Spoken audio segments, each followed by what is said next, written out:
the repercussions of bringing the new life into this world and how they will care for that child.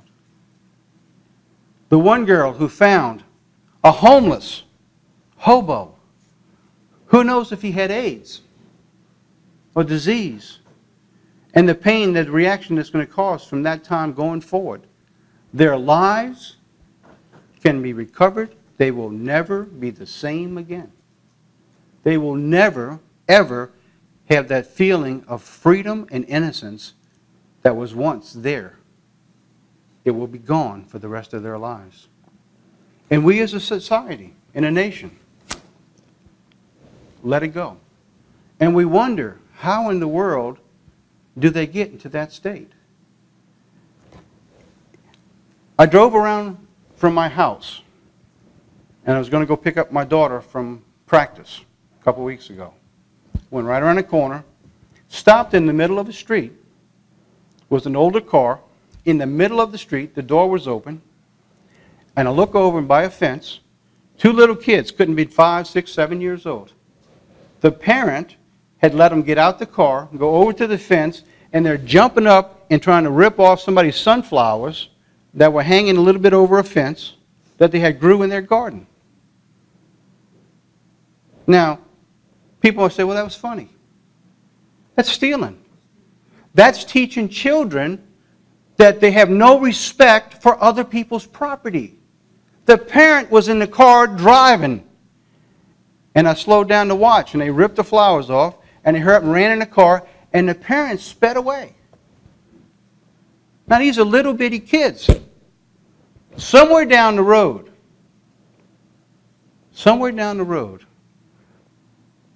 there's a chance that that child will decide, if that's okay, why not go into someone else's home? Why not just take it from the store? What's wrong with shoplifting? I think you understand the point that I'm trying to make. I grew up in a neighborhood where all those things became acceptable. I would get phone calls to help get people out of jail as a kid.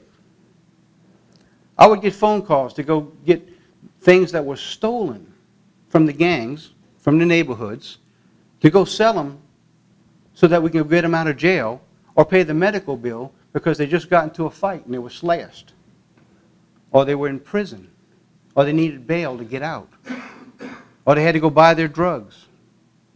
Most of my friends are dead or in jail. I watched that. And I can tell you today, the kids today who grow up in the middle of that don't understand where they're heading. They don't understand the action and the reaction. I want to talk a little bit about that today. Just a little bit as we go through this. Look at Ezekiel 28. Ezekiel 28. Our youth are in trouble today. They don't know it. And most will reject anyone who tries to help. Will be looked at as interfering, wrecking their lives. I can do whatever I want to. You're interfering. They do what they need to. Why are you like this? You're going to hear it over and over and over again. But I want to show you today, before this sermon's over, that does not excuse the parent responsibility to raise that child up. And there's a very specific story in the Bible I want to share with you before I close today. And I want to show you to you why, too. Ezekiel chapter 28. It's talking about Satan. In verse 12, it says, Son of man, take up a lamentation upon the king of Tyre, and say unto him, Thus says the Lord God, you sealed up the sum full of wisdom, and you are perfect in your beauty. We're talking about a time. Verse 15 it says, But you were perfect in your ways, that the day you were created, until iniquity was found in you. If you go through and you read this chapter from verses 11 through to verse 19, you will see that the time God is speaking about here is when it was Lucifer, who was this bright, beautiful, created being, perfect in all his ways. He was in the Garden of Eden, and we see all the emeralds and the jewels that he was adorned with. The Garden of Eden was a perfect place. There was no sin. There was no wrong. There was nothing evil until it was crept in. I heard this little story about a brownie the other day. Did y'all get that? Anybody get that in an email? Those emails go around. I think I'm going to include that in the next newsletter quarterly because it's really a neat little story. There was these two boys wanted their dad to take them to go see a movie. Well, the dad wouldn't take them. He said because there was these scenes in it and there was some stuff that was wrong that was in the movie, and he didn't want to bring the children to see that. And the boys were saying, yeah, but Dad, it's just a little bitty part in it. The rest of the movie is really, really good. And he wouldn't take them. So the little story goes on, and he finds the dad. He's out there cooking brownies.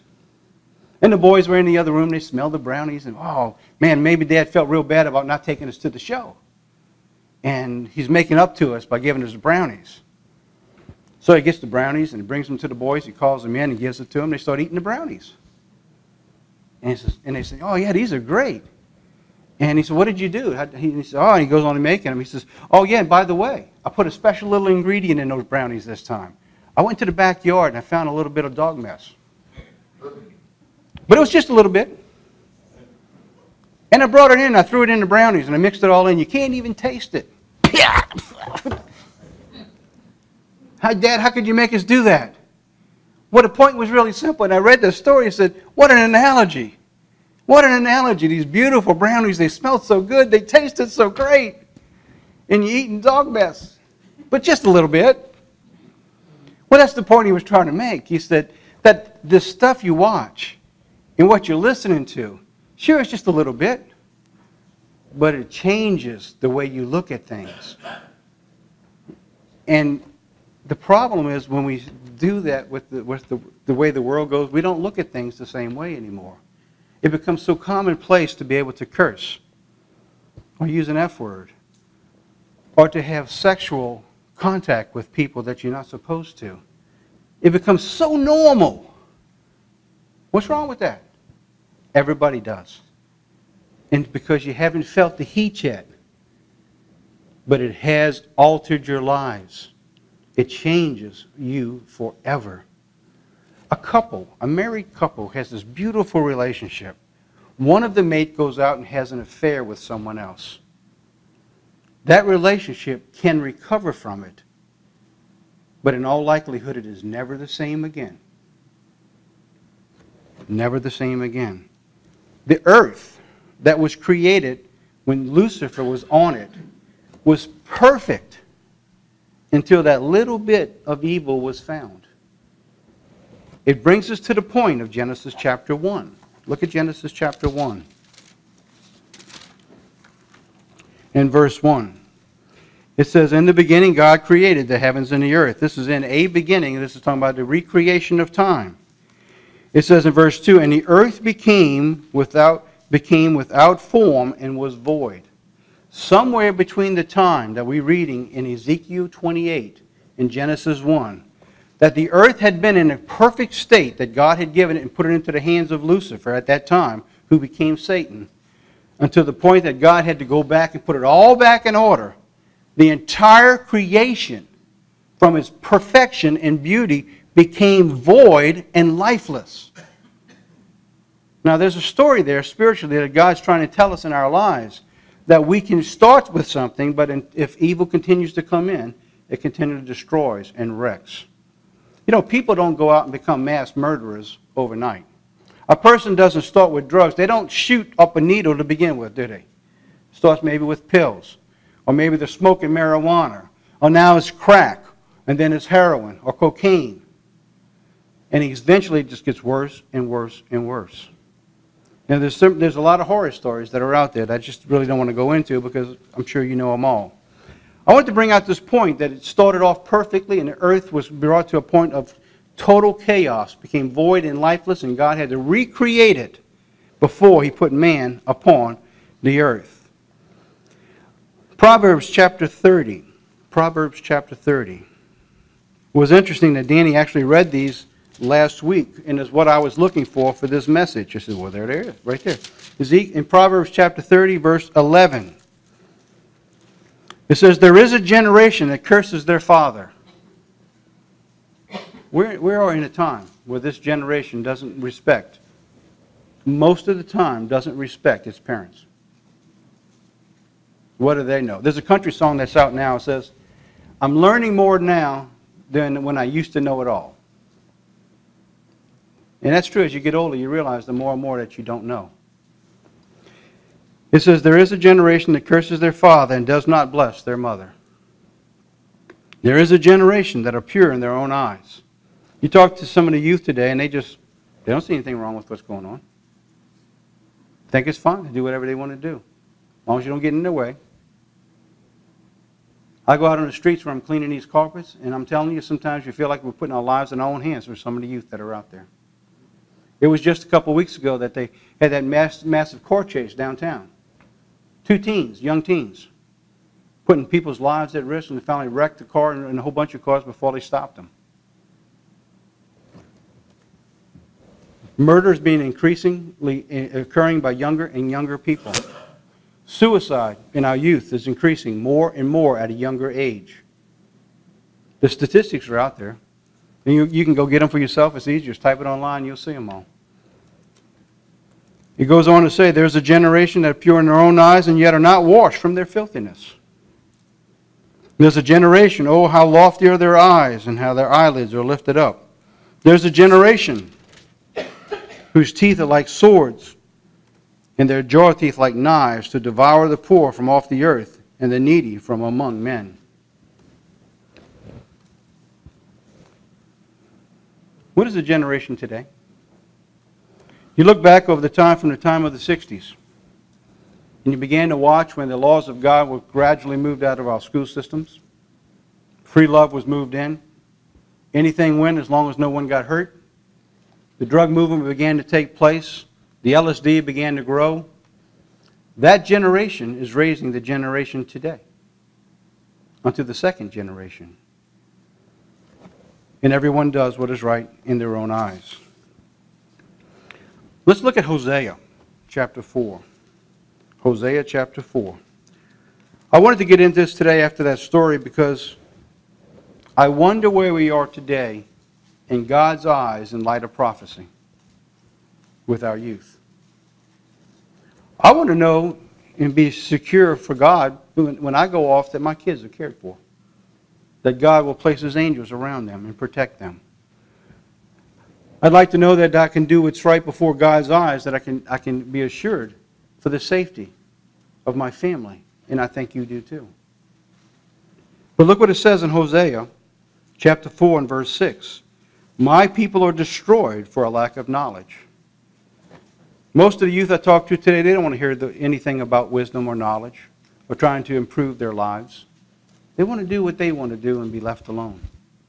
God says people are destroyed. All people. Now, I'm going to turn this around because I'm going to put all of us grown-ups in the same boat as I'm talking about the youth right now. So if you're not a youth and you're in the audience or you get this tape, none of us are going to be off the hook before this is over. Because the indictment from God is upon all of us that are of the children of disobedience. Because you see, you are the children of whom you serve. Remember when the Pharisees came to Christ and he said, well, we're of Abraham, you are of Belial or Satan. We are the children to whom we give service to, who give reverence to and obey. If it's of God, then we're the children of God. But if we're not following God, all of us, no matter what our ages are the children of disobedience. Now it goes on to say, you're destroyed for lack of knowledge because you have rejected knowledge. I will also reject you, that you shall be no priest to me. And seeing you have forgotten the law of God, I will also forget your children. That terrifies me, to think that our families, and I hope it terrifies you, that the world, as rotten as it's getting, and it's going to get a lot worse, that God would not be there to protect your kids and your family. That is a promise from God. And I have to wonder, where are we in the light of prophecy as we move closer and closer to the end time? Has God forgot our children out there? You look at how many are missing. I mean, they can't even put them on milk cartons. There's just not enough of them. The FBI have discovered massive amounts of children in porno rings being moved all over the world now.